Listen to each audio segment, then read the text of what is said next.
Halo Sobat Psikologi, kembali lagi di sini. Saya ucapkan selamat datang di Psikologi Parenting Talks. Nah, kali ini episode-nya masih sama Nindi. Dan ini gak sendiri karena kedatangan dua mahasiswa sebagai narasumber kita. Karena kita akan membahas mengenai pola asuh atau gaya parenting seperti apa sih oleh sosok psikologi Islam Indonesia yang lumayan legendaris ya, cukup legendaris gitu. Ada Ibu Zakia Darajat. Nah, kita akan bersama dua mahasiswa, kali ini ada Kak Cendana dan juga ada Kak Bintang. Nah, kenapa kok mengundangnya mahasiswa gitu ya? Karena mahasiswa psikologi itu kan juga mempelajari tentang pola asuh begitu, dan tentunya kita juga sudah sebagai anak yang pernah merasakan bagaimana sih pola asuhnya, pola asuh VOC pemulahan atau pola asuh yang lemah lembut gitu kan. Dan juga kita akan mempersiapkan sebagai seorang mahasiswa yang nantinya mungkin akan membina suatu rumah tangga seperti itu. Oh, bentar, aku belum menyapa. Apa kabar? Oh, baik. Tadi dari mana? Saya setelah habis selesai matkul. Habis selesai matkul. Terus dari mana nih? Saya dari rumah. Dari rumah. Udah siap kan ya? Udah ilmu-ilmunya ya? Siap. Nah, kalau kita bahas tentang gaya parenting dan fenomena-fenomena yang terjadi tentang pendidikan anak gitu ya, aku tuh nge-highlight tentang Zakia Darajat, Ibu Zakia Darajat. Nah, sebenarnya gaya parenting seperti apa sih yang dijelaskan, apa yang dianak oleh beliau? Oke, nah Ibu Zakia Darajat ini salah satu tokoh psikologi Islam ya di Indonesia. Nah, beliau ini menekankan bahwa pengasuhan yang ideal itu harus berlandaskan nilai-nilai agama. Nah, beliau ini memandang parenting itu bukan cuma mengasih makan, bukan cuma bayarin sekolah terus udah gitu. Nah, beliau ini punya 4 dimensi. Oke, yang pertama ini pembinaan iman atau tauhid sejak dini, sejak kecil. Jadi agar anak itu tahu dia harus mengimani siapa. Seperti rukun iman kan. Gitu. Nah, terus yang kedua pembinaan akhlak. Pembinaan akhlak itu agar anak bisa tumbuh menjadi pribadi yang sopan dan santun. Ya, menghormati orang-orang yang lebih tua daripadanya. Kemudian juga bisa mendengarkan orang yang mulia di bawah dia. Nah, itu pembinaan akhlaknya. Kemudian yang ketiga itu pembinaan ibadah melalui teladan, bukan hanya perintah. Jadi melalui teladan bukan hanya perintah itu seperti apa? Itu seperti kalau orang tua misal ayahnya sore-sore nyuruh ngaji, tapi ayahnya malah main HP. Itu kan cuma perintah, jadi bukan teladan. Teladan itu ketika ayahnya nyuruh ngaji, ayahnya juga ngaji. Seperti itu. Ketika ibunya menyuruh sholat, ibunya juga sholat. Bukan ibunya menyuruh sholat, ibunya main. Itu pembinaan ibadah melalui teladan, bukan hanya perintah. Kemudian yang terakhir itu pembinaan sosial agar anak ini punya rasa tanggung jawab. Jadi tanggung jawabnya itu bukan hanya sekadar untuk dirinya sendiri, tapi juga ke masyarakat, ke sosial gitu ya. Oke, nah apalagi kalau misalnya kita lihat tuh anak tuh, apalagi masih kecil gitu ya, itu sangat riskan ya pendidikannya, dimana mereka ini cenderung gampang banget niru-niru apa yang sedang dilakukan orang tua, perkataan, perilaku. Oke, berarti makanya itu dijelaskan kalau dari 4 poin tadi yang aku lihat di highlight gitu ya sekarang itu, ya udah kalau misalnya minta anak untuk berbuat baik ya orang tuanya mencontohkan gitu ya Kak. Oke. Dan berarti itu juga bukan sekedar fisik tapi juga tentang spiritualitas, menanamkan spiritualitas di keluarga ya. Iya benar. Jadi Ibu Zakia Darajat ini merujuk pada Quran Surat Luqman ayat 13 sampai 19 sebagai panduan utama, pedoman utama pengasuhan parenting kepada anak. Tujuannya agar perkembangan mental dan spiritual anak itu bisa balance, bisa seimbang. Nah, selanjutnya aku pengen kayak nge-highlight gitu ya, fenomena-fenomena sekarang itu kan udah marak banget yang namanya pakai GPT, pakai AI, bener-bener perkembangan zaman digital, gadget itu tuh udah sangat-sangat masif gitu. Nah, sebenarnya kalau dari fenomena yang terjadi ini disambungin sama pemikiran kelas dari Zakia Darajat itu seperti apa Kak? Oke, baik. Sebenarnya kalau bagi gue pemikirannya si Ibu Zakia Darajat ini bagus. Karena nilai spiritualitas itu nggak boleh ditinggalkan seiring berkembangnya zaman.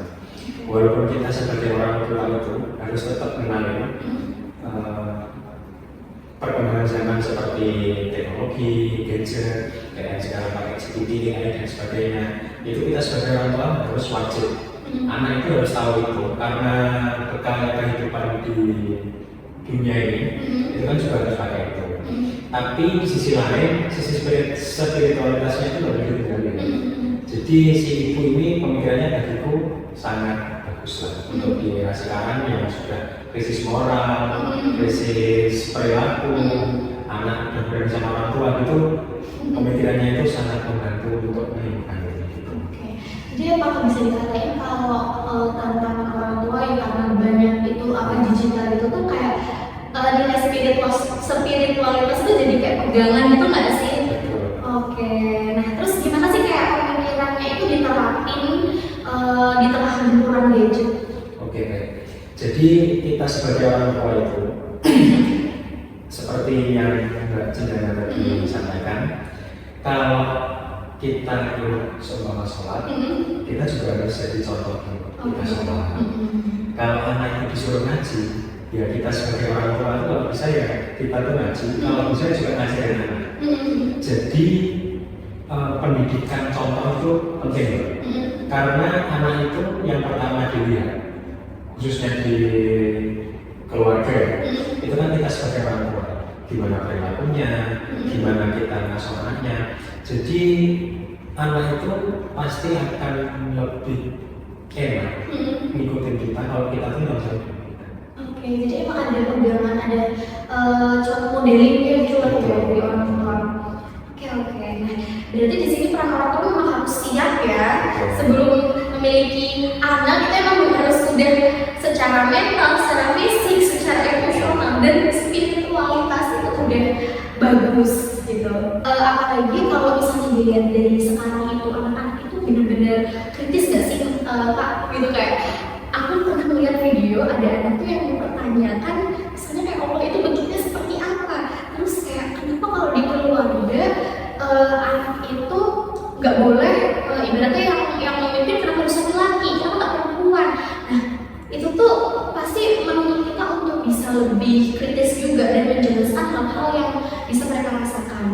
Nah kalau dari pendidikan spiritualitas sendiri, apakah hal ini tuh harus dilakukan secara kayak contoh otoriter, atau harus dengan misalnya permisif gitu kan, karena macam-macam ya kalau pengasuhan ini seperti apa tuh misalnya dari kakak?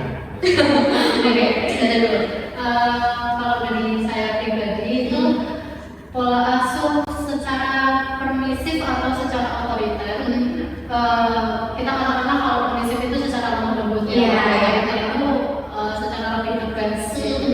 Kita mendidik anak itu kita tanyakan dulu anaknya, misal anaknya lagi bandel gitu kan, mau sholat gitu. Kita tanyakan, adik kenapa nggak mau sholat gitu kan, alasannya apa? Oh aku malas bu, gini-gini. Jangan langsung neraka, oh kamu nanti kalau nggak mau sholat kamu masuk neraka gitu. Kita kasih pemahaman kalau adik, sholat itu cara kita berkomunikasi pada Tuhan. Sholat itu cara kita berkomunikasi pada Allah gitu. Kita menyembah Allah, kita ajarkanlah, kita beri pengertian yang mudah dipahami oleh anak. Kalau anak langsung berlatih seperti itu, dia merasa takut, bukan merasa kayak oh sholat ini saya belum kewajiban. Jadi kayak cuma tuntutan aja seperti itu. Itu dari saya. Jadi secara otoriter atau permisif itu harus beres. Kita tahulah alasannya anak seperti apa, kita ajarin secara halus dulu. Ketika anak mungkin tidak menghargai secara halus kita, baru kita pertegas, dan pertegas itu pun tidak semena-mena kita langsung tegas. Kita ada caranya tersendiri. Nah, jadi seperti apa? Oke, sebenarnya jawabanku nggak jauh beda dari Mbak Cendana ya. Tapi kalau aku sendiri, didikan POC itu tergantung situasi. Jadi kita sebagai orang tua itu tahu kapan harus ini tegas, harus ini tuh urgensinya seperti apa. Jadi anak itu kita ambil contoh ketika sholat, ini yang paling dasar di agama kita. Kalau anak itu sudah berusia lebih dari 7 tahun, tapi dia tidak mau sholat, silakan umur itu tidak apa-apa. Jadi dalam Islam sendiri sudah disampaikan bahwa bila ada hal mendasar yang anak itu harus mengerti dan itu harus dilaksanakan, kita sebagai orang tua itu nggak apa-apa kalau mungkin dengan sedikit keras atau tegas. Nah, keras ini keras yang terukur, bukan yang main-main atau iya. Jadi kadang didikan keras itu juga penting. Didikan lembut itu juga waktu. Jadi anak itu nanti sampai memori dewasanya itu akan terbawa, oh aku dulu nggak sholat karena ibuku. Jadi hal dasar yang dibawa anak ini dia tuh punya ketika mungkin mau melenceng kanan kiri, ya mungkin melenceng sebentar, tapi mungkin lebih mudah untuk balik ke realnya itu presentasinya begitu. Oke, berarti emang kalau misalnya parenting itu kan melihat kondisi anak juga, melihat apa yang disampaikan juga, seberapa urgensi kayak kita harus menyampaikan ini dengan lembut dan seperti apa. Atau juga mungkin kayak orang tua juga yang lebih tahu kondisi anak kan, anak ini bakal lebih bisa menerima dengan seperti apa caranya gitu. Ini kalau misalnya tadi kayak ada yang soal belum sholat ketika umur 7 tahun tapi dipukul, itu kan memang ada dasar agamanya, tapi tetap ya kita sebagai orang tua Gen Z gitu ya, zaman sekarang itu tetap dijelaskan apa sih kok seperti ini gitu ya, ada penjelasannya.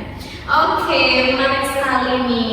Jadi memang bisa dibilang kalau pemikiran Ibu Zakia Darajat ini tuh memadukan antara psikologi modern dan juga spiritualitas Islam atau kayak psikologi Islam gitu ya. Iya, benar banget Mbak. Pemikiran beliau ini sama dengan salah satu tokoh yaitu Jalaluddin Rahman. Nah, yang bilang kalau keluarga yang religius itu kunci kesehatan mental anak. Oke, keluarga religius adalah kunci kesehatan mental anak tuh. Kayaknya untuk podcast singkat kita kali ini tuh emang berbobot sekali ya, daging gitu loh pembahasannya. Jadi semoga kayak yang menonton itu juga bisa menangkap dari poin-poin yang kita sampaikan dan bisa dijadikan acuan untuk nantinya memilih pola asuh seperti apa yang baik. Tapi seperti yang dikatakan oleh Kak Cendana, kalau ya keluarga yang religius itu adalah fondasi kesehatan mental anak. Dan ini kita membahasnya dari sudut pandang psikologi Islam ya.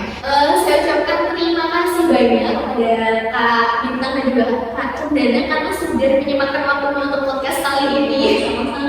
Siapa tahu nanti kita bisa melakukan untuk podcast selanjutnya. Oke, dan untuk teman-teman semua yang sudah melihat, saya ucapkan terima kasih juga dan jangan lupa untuk terus menggali ilmu. Siapa tahu nanti kalau ada yang kurang-kurang teman-teman bisa sampaikan di kolom komentar di bawah. Dan sekian dari podcast dari Parenting Talks kali ini bersama dengan Nindi dan juga Kak Bintang.